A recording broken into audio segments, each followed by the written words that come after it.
Bapak Ibu, kita harus pahami begini, bahwa sebenarnya Tuhan tidak sedang mencari tempat. Halo? Tapi Tuhan selalu mencari orang. Amin. Siapa orang itu yang akan menghadirkan hadirat Tuhan di sana? Amin. Di mana-mana Tuhan itu ada, katakan amin. Dia omnipresent, dia maha hadir. Amin.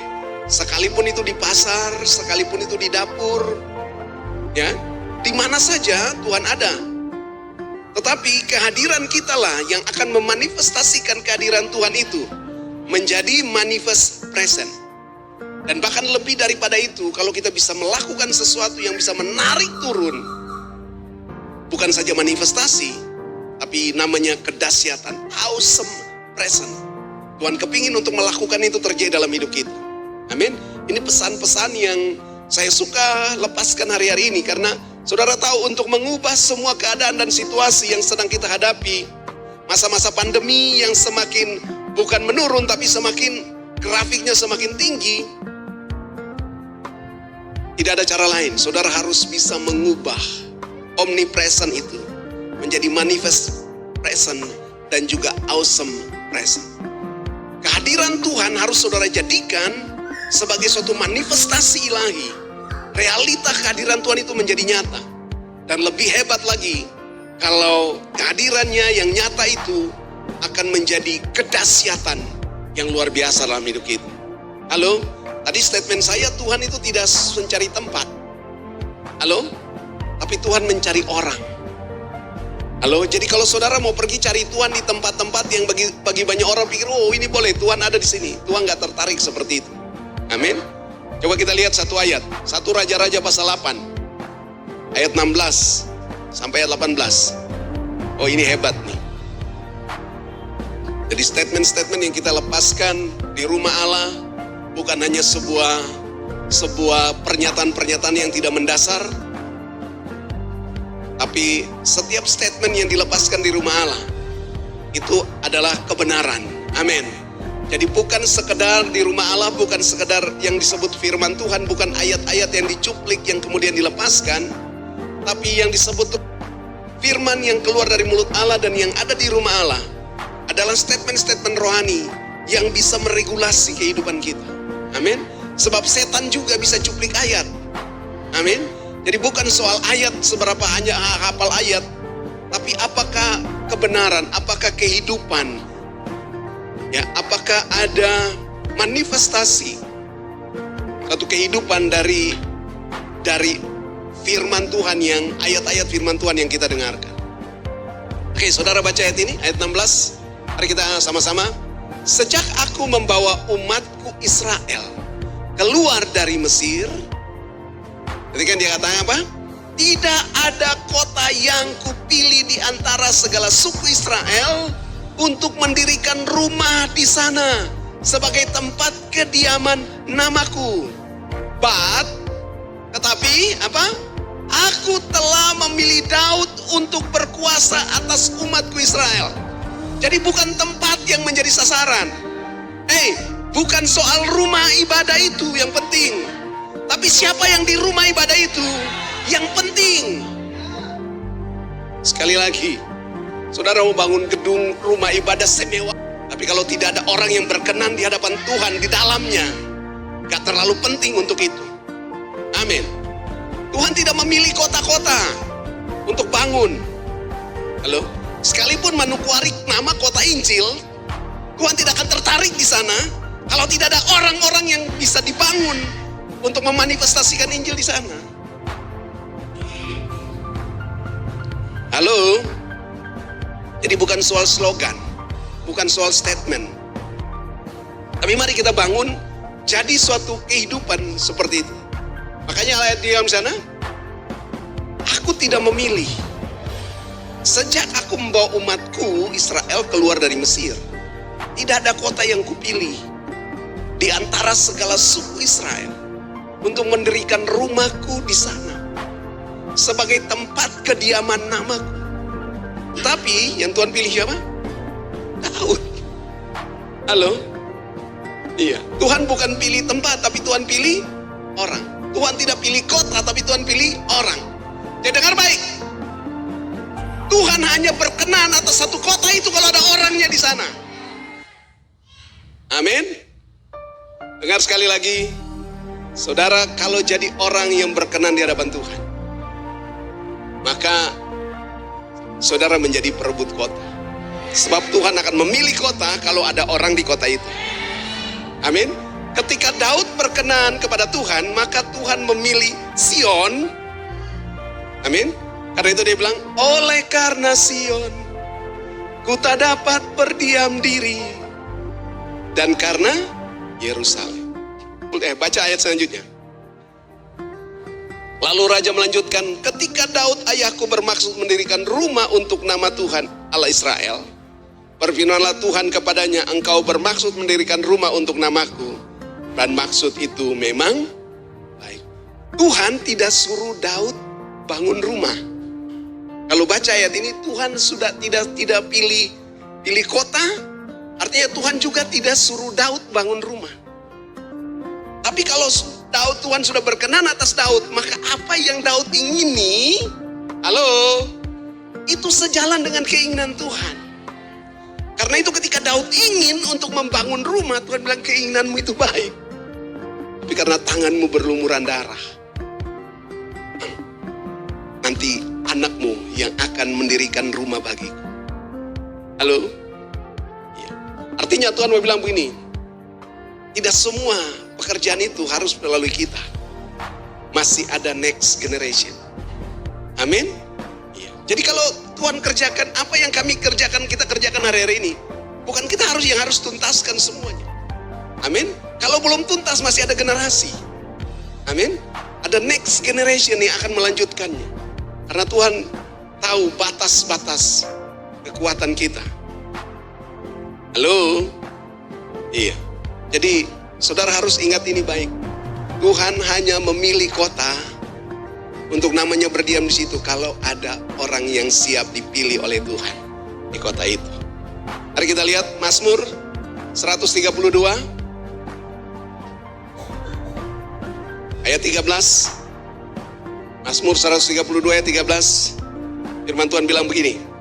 Sebab Tuhan telah memilih Sion, mengingininya, menghendakinya menjadi tempat kedudukannya. Tadi Tuhan tidak memilih kota-kota, tidak memilih satu kota pun, gitu ya. Tapi karena Tuhan memilih Daud, karena itu kalau dia sudah pilih Daud dan Daud menetap di situ, maka kota itu juga dipilih Tuhan untuk menyatakan kedaulatan namanya di sana. Oke, saudara paham, mengerti ya? Mulai pahami kebenaran ini. Jadi kalau Tuhan akan memilih Manokwari, bukan karena ada orang punya nama populer di Manokwari. Tuhan hanya memilih kalau ada dia sudah pilih siapa orangnya untuk tempatkan di sini. Saudara dengar, saudara yang ada di setiap kotamu, engkau bertanggung jawab atas kotamu. Jadilah orang yang dipilih di kotamu. Jadilah orang yang dipilih di kampungmu. Jadilah orang yang dipilih di tempat di mana saudara ada. Bukan saudara harus jadi kepala desa. Bukan saudara harus jadi kepala kampung. Bukan saudara jadi wali kota. Tapi kalau saudara berkenan di hadapan Tuhan, maka Tuhan akan memilih kota itu. Amin. Dan kalau sudah Tuhan memilih, maka kemudian selanjutnya dia katakan di situ, inilah tempat perhentian. Ayat 14. Inilah tempat perhentianku selama-lamanya. Tuhan mengingininya menjadi tempat kedudukannya. Lalu dia bilang, inilah tempat perhentianku selama-lamanya. Di sini aku hendak diam, sebab aku mengingininya. Lihat. Kalau kita menjadi orang yang dipilih oleh Tuhan, ada di Manokwari, maka kota ini akan dipilih oleh Tuhan. Amin. Dan kalau dia sudah dipilih oleh Tuhan, dia juga mengingininya sebagai tempat di mana? Tempat perhentian. Is rest. Amin. Is rest place. Tempat dia berdiam. Amin. Kalau Tuhan berdiam di situ, apa Apakah setan juga bisa berdiam di situ? Apakah masalah suka berdiam di situ? Tidak ada. Ya. Kalau dia berdiam, maka anugerahnya akan dilepaskan. Kuasanya akan dilepaskan, pemerintahannya akan dilepaskan. Ada satu terjemahan BIMK, Bahasa Indonesia Masa Kini. Gitu ya? Dia tulis begini. Katanya, di sinilah kediamanku. Untuk selama-lamanya aku ingin memerintah di tempat ini. Halo, jadi Tuhan memilih tempat ini untuk berdiam. Oke? Tapi dia bilang dia ingin memerintah, karena kalau kata diam ini sebenarnya kalau terjemahan asli pakai kata takhta. Aku ingin bertakhta di tempat itu. Jadi kalau bertakhta juga berarti kalau bicara takhta itu bicara tentang pemerintahan. Jadi Tuhan ingin memerintah. Nah kalau Tuhan memerintah, berarti tidak ada pemerintahan yang lain kan? Halo? Masih ada kuasa lain yang berdominasi di tempat itu, sudah tidak mungkin. Hanya pemerintahan Allah, kedaulatan Allah yang sungguh-sungguh terjadi atas kehidupan kita. Betul? Katakan amin. Ayat 15. Ayat 15 dia bilang, perbekalannya akan kuberkati dengan limpahnya. Orang-orang yang miskin akan kukenyangkan dengan roti. Halo, ini bukan bicara tentang hal-hal jasmani. Sekian banyak orang datang ke gereja hanya supaya diberkati. Betul ya? Tujuan orang datang ke gereja itu supaya, katanya supaya dapat berkat dari Tuhan. Halo, itu daging yang bicara. Saudara harus tahu bahwa Tuhan itu sudah memberkati saudara sebelum dunia dijadikan. Waktu saudara lahir ke muka bumi ini, saudara sudah diberkati oleh Tuhan. Jadi tidak usah datang cari berkat. Halo? Saudara datang ke gereja itu untuk berjumpa dengan Tuhan, untuk bertemu dengan firman-Nya. Sebab firman itu untuk membuka semua pintu-pintu yang tertutup. Semua berkat-berkat yang belum mengalir, yang sudah disediakan oleh Tuhan, itu supaya dibukakan bagi saudara. Halo, saudara datang mendengar firman supaya saudara mempunyai kapasitas yang besar untuk beroperasi semua firman yang sudah saudara dengar. Iya, jadi dengar baik, kalau Tuhan sudah memilih Sion, kalau ada orang benar di situ, sekali lagi kan saya memulai dengan Tuhan tidak memilih kota, tapi Tuhan memilih orang. Kalau ada orang yang sudah dipilih di kota itu, maka dia memilih untuk berdiam di situ. Amin. Dia memilih untuk memberkati kota itu. Dia memilih untuk memerintah di kota itu. Amin. Dan kalau dia sudah memerintah, maka semua sistem pemerintahannya itu beroperasi. Dikatakan situ, perbekalannya akan diberkati dengan limpah. Jadi semua yang ada di situ pasti diberkati oleh Tuhan. Orang-orang yang miskin akan kukenyangkan dengan roti. Artinya orang-orang yang miskin itu orang-orang yang lapar dan haus akan kebenaran. Amin. Roti ini bukan bicara tentang makanan jasmani saja, tapi inti berbicara tentang firman. Amin. Roti hidup. Terus imam-imamnya akan kukenakan pakaian keselamatan, dan orang-orangnya yang saleh akan bersorak-sorai dengan girang. Di sana aku menumbuhkan sebuah tanduk bagi Daud. Aku akan menyediakan sebuah pelita bagi orang yang kuurapi. Wow. Kalau Tuhan sudah memilih kota, halo, maka kota itu pasti akan diberkati.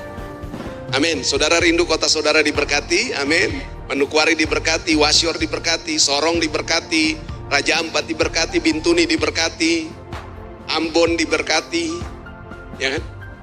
Semua kota-kota di mana saudara ada, ingat Tuhan yang sudah memilih saudara.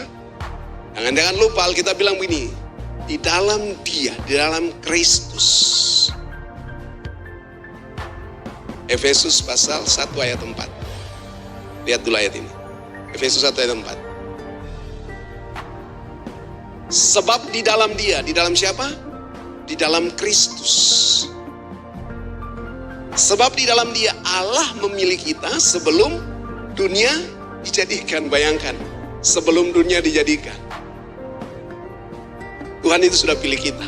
Karena ayat bilang, sebab di dalam Dia Allah memilih kita sebelum dunia dijadikan. Tujuannya apa? Supaya kita dikuduskan, kita tidak bercacat di hadapan Dia. Loh, bukan nanti waktu di surga. Kalau Dia sudah memilih kota, Dia sudah beroperasi di kota, Dia sudah memerintah di kota, berarti Dia ada di kota itu.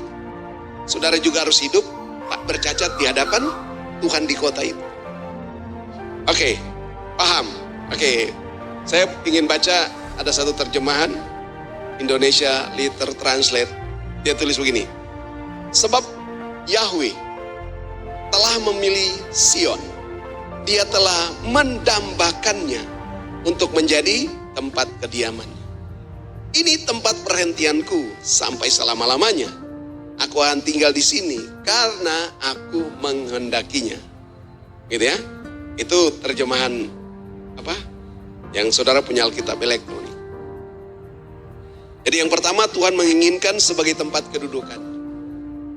Tuhan hanya memilih kota kalau ada orangnya. Ingat, kuncinya di orangnya.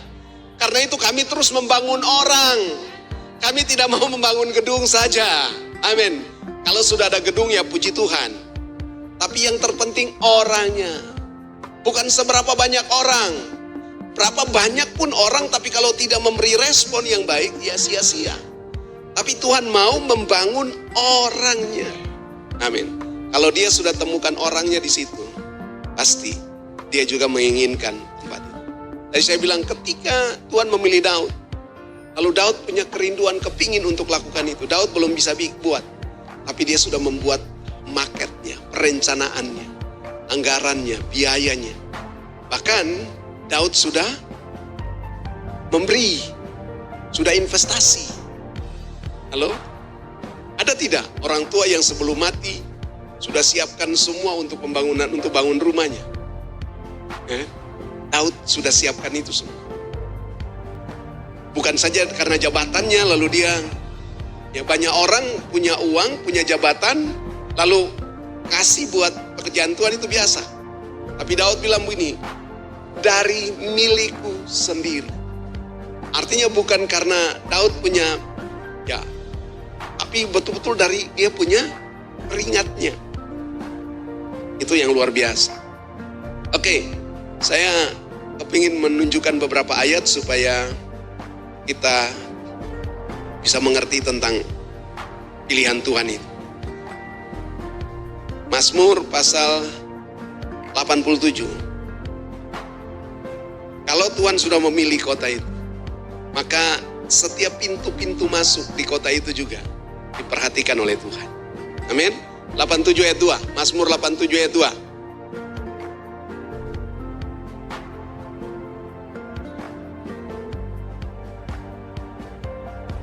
Tuhan lebih mencintai pintu-pintu gerbang Sion daripada segala tempat kediaman Yakub. Terus, hal-hal yang mulia dikatakan tentang engkau, ya kota Allah. Lanjut. Aku menyebut Rahab dan Babel di antara orang-orang yang mengenal aku. Bahkan Filistia, Tirus, dan Ethiopia. Ini dilahirkan di sana. Tetapi tentang Sion dikatakan, seorang demi seorang dilahirkan di dalamnya. Dan Dia yang Maha Tinggi menegakkannya. Lihat saudara dengar. Kalau Tuhan mau bangun gereja, ya, Tuhan mau bangun persekutuan, Tuhan mau bangun kehidupan orang percaya, Dia bisa kerjakan banyak, ya kan? Maka tadi dikatakan Sidon, Rahab, apalagi Babel, Filistia. Ya, ini bicara tentang nama-nama kota di situ. Tuhan mengerjakan sekali. Tapi tentang Sion dia bilang one by one, satu demi satu dilahirkan di sana. Halo, Dia tidak pilih satu kaligus, surut banyak orang. Bikin KKR besar-besar lalu satu kali kumpul pilih semua, tidak. Tapi Dia temukan satu demi satu. Halo, Dia bangun satu demi satu. Jadi kalau satu orang belum terbangun, Dia tidak akan cari yang lain dulu. Ya kan? Hari-hari ini yang gereja bilang sudah yang penting Beritakan saja Injil banyak-banyak. Orang jadi gereja, tapi kemudian nanti dia mati di dalam gereja, dia tidak pernah bertumbuh dalam gereja. Kumpul saja ke dalam gereja, tapi kemudian tidak buat dia menjadi sesuatu dalam gereja. Oke, dikatakan apa? Tetapi tentang Sion dikatakan seorang demi seorang dilahirkan di dalamnya. Dan dia yang maha tinggi menegakkannya. Jadi dengar baik, orang-orang yang dilahirkan melalui suatu proses. Halo, dia diajar, dia secara person, secara pribadi, dia ditanam pola-pola nilai hidup kebenaran, kehidupan yang akurat gitu ya, itu dibangun. Maka ini akan ditegakkan. Orang-orang ini tidak akan pernah goyah. Amin. Yang disebut menegakkan itu artinya menjadikan tegak. Kalau sudah berdiri tegak, mau badai, mau goncangan apapun tidak akan goyah. Amin. Jadi kalau kita terbangun satu demi satu dilahirkan di dalam, di Sion ini, halo, maka saudara tidak akan tergoyahkan. Amin. Kita sedang berbicara hari ini tentang Tuhan memilih Sion sebagai realita dari hadirat Tuhan. Ya kalau kita bicara tentang hadirat Tuhan, saya memberi gambaran tentang Sion supaya saudara punya imajinasi. Halo, tentang Sion itu. Sion bukan soal tempat. Ya tadi Yesaya 62.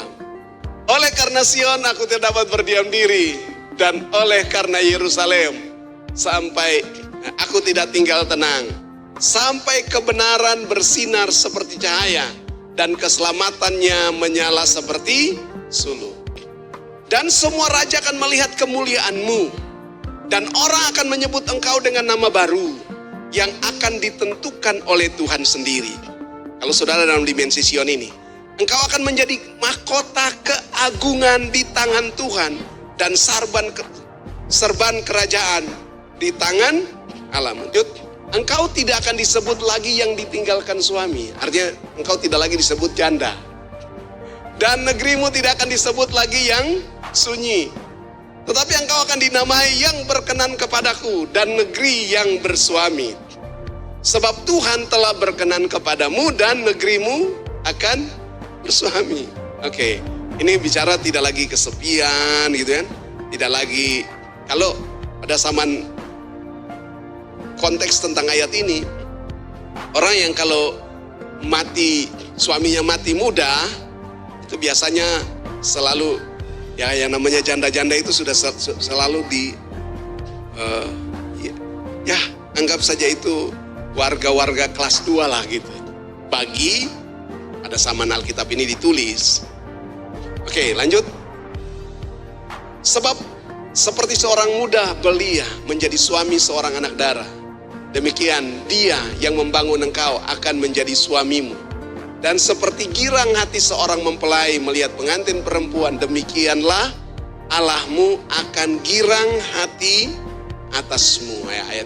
Nah, di atas tembok-tembokmu hai Yerusalem, telah kutempatkan pengintai-pengintai sepanjang hari dan sepanjang malam. Mereka tidak akan pernah berdiam diri. Hai kamu yang harus mengingatkan Tuhan kepada Sion, jangan kamu tinggal tenang. Halo, jadi dari mimbar-mimbar selalu mengingatkan saudara gitu ya, untuk terus bangun, menjaga, memperhatikan. Oke. Jadi kalau bahas ini nanti tidak tuntas ini karena Sion. Oke, karena itu saudara lihat bagaimana Sion menjadi realita dari hadirat Tuhan. Yang pertama, saya catat, Sion bukan berbicara tentang tempat di bumi. Oke, kalau kita tadi baca tadi, Tuhan memilih Daud, pas begitu Daud tinggal di Yerusalem, Daud memilih bukit, itu disebut Bukit Sion, lalu Tuhan memilih Sion. Aplikasinya dalam perjanjian baru, bukan lagi tentang tempat yang ada di Yerusalem sana. Ada Bukit Sion itu tempat di mana Bait Allah itu dibangun. Yang sekarang Bait Allah dibangun di Bukit Sion yang bilang tempat yang kudus itu, terjadi pertumpahan darah juga sering di situ toh. Karena di atas Bukit Sion yang lahiria itu, di sana ada Dome of the Rock dan Al-Aqsa. Oh, di sebelahnya ada tembok ratapan. Yang tembok ratapan itu bekas dinding pagar dari bangunan bait suci.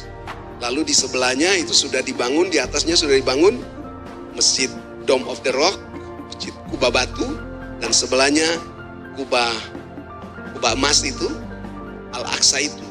Nah, setiap kemarin sengketa Israel dan Palestina kan soal itu. Jadi kalau bilang tempat kudus, itu udah tidak kudus lagi. Amin. Jadi ini bukan tempat yang tetapi saudara dengar, tetapi ada suatu suasana seperti yang terjadi di Upper Room, di Sotoruma, atau di loteng Yerusalem. Jadi waktu peristiwa pencurahan Roh Kudus itu, makanya di Sotoruma itu sebenarnya itu pusat Sion terjadi, manifestasi Sion itu terjadi di situ. Nah, bukan soal tempatnya, tetapi manifestasi suasana dari apa yang dirasakan oleh murid-murid waktu terjadi pencurahan Roh Kudus pada hari Pentakosta di Upper Room itu, atau di loteng Yerusalem itu. Kalau di situ di bawahnya mereka menurut tradisi situ ada makam Daud. Udahlah benar atau tidak, ya sudahlah. Karena itu sudah ribuan tahun kan, orang sudah tidak, jejak-jejak itu sudah tidak mungkin. Cuman itu hanya prasasti yang dibuat. Tapi intinya adalah suasana itu yang harus kita rasakan. Amin. Sebab saudara dengar, tempat boleh hancur, boleh rusak. Tapi peristiwa suasana yang pernah terjadi itu bisa terulang. Amin. Artinya bukan haris nanti Pantekosta pertama, Pantekosta kedua, Pantekosta ketiga, Pantekosta keempat, Pantekosta kelima. Sekarang sudah Pantekosta ke 1200 berapa? 2000, kalau taruhlah 30, nah hitung Yesus 33 tahun, ya naik ke surga, lalu tahun ke-34 pencurahan Roh Kudus gitu kan. sudah sekian ribu tahun, ulang-ulang itu terjadi. Tapi bukan soal itu. Saudara harus pahami bahwa yang disebut dengan manifestasi dari Sion, manifestasi Sion itu adalah suasana yang dialami, yang dirasakan oleh rasul-rasul ketika pencurahan Roh Kudus itu. Dan dampak dari pencurahan Roh Kudus itu yang terus bekerja sampai sekarang ini, itulah yang disebut manifestasi Sion. Amin. Oke, mari lihat Yeremia pasal 7. Saya kasih tunjuk ayat ini buat saudara, supaya jangan saudara pikir tempat kudus, tempat kudus. Yeremia 7 ayat 3. Coba saudara lihat ayat ini, supaya jangan terpengaruh dengan banyak orang. Makanya sekarang orang menikah di pantai kah, menikah di hotel kah, gitu kan? Menikah di mana-mana tempat, bukan soal gedungnya. Ya. Dan memang gereja-gereja tentu yang sakralkan gedung. Tapi saudara lihat ayat ini nih. Beginilah firman Tuhan semesta Allah, Allah Israel, perbaiki tingkah langkahmu dan perbuatanmu, maka aku mau diam bersama-sama dengan kamu di tempat ini. Jadi bukan soal gedungnya, tapi soal hidupmu, soal tingkah langkahmu, kelakuanmu yang kau. Yesaya pasal 32 ayat 15. Sampai dicurahkan kepada kita roh dari atas, maka padang gurun akan menjadi kebun-kebun buah-buahan, dan kebun buah-buahan akan menjadi. Di padang gurun selalu akan berlaku keadilan, dan kebun buah-buahan tetap ada kebenaran. Oke, jadi kapan itu waktu dicurahkan roh dari atas? Peristiwa pencurahan roh dari atas itu kapan? Terjadi di mana? Di Upper Room. Amin. Suasana pencurahan roh dari atas itulah, itu yang menjadi manifestasi bagi Sion. Jadi kalau saudara ada di Sion, maka saudara harus mengalami manifestasi itu. Dikatakan ayat 17, di mana ada kebenaran, di situ akan tumbuh damai sejahtera.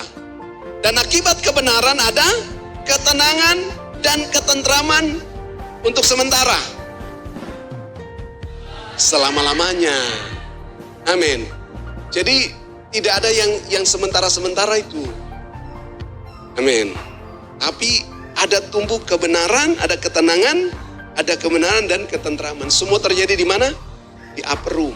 Suasana upper room itu harus terbangun. Lanjut. Bangsaku mau akan diam di tempat yang damai, di tempat tinggal yang tentram, di tempat peristirahatan yang aman. Jadi dengar baik, Sion itu tempat yang paling tenang, tempat yang paling aman, tempat yang paling rest. Amin. Kalau mengerti tentang suasana dimensi Sion ini, wah, tidak perlu cari kemana-mana, ya kan? Hari-hari ini semua orang bikin galau. Pacar bikin galau, pekerjaan bikin galau, bahkan orang tua juga bikin galau. Dia bilang apa? Bangsaku akan diam di tempat yang damai, di tempat tinggal yang tentram, tempat peristirahatan yang aman. Bukan ini di surga, ini di bumi. Halo, tapi bagaimana kita mau cari tempat itu? Saudara tidak akan cari di mana-mana, tidak pergi bertapa di hutan sana. Yang aman itu, saudara, di mana saja suasana upper room itu kalau menguasai hidup saudara, itulah Sion yang sesungguhnya. Itulah tempat yang damai, tempat tinggal yang tentram, dan tempat peristirahatan yang aman. Hanya dekat Allahku, rasa tenang hatiku, Kau sertai jalanku.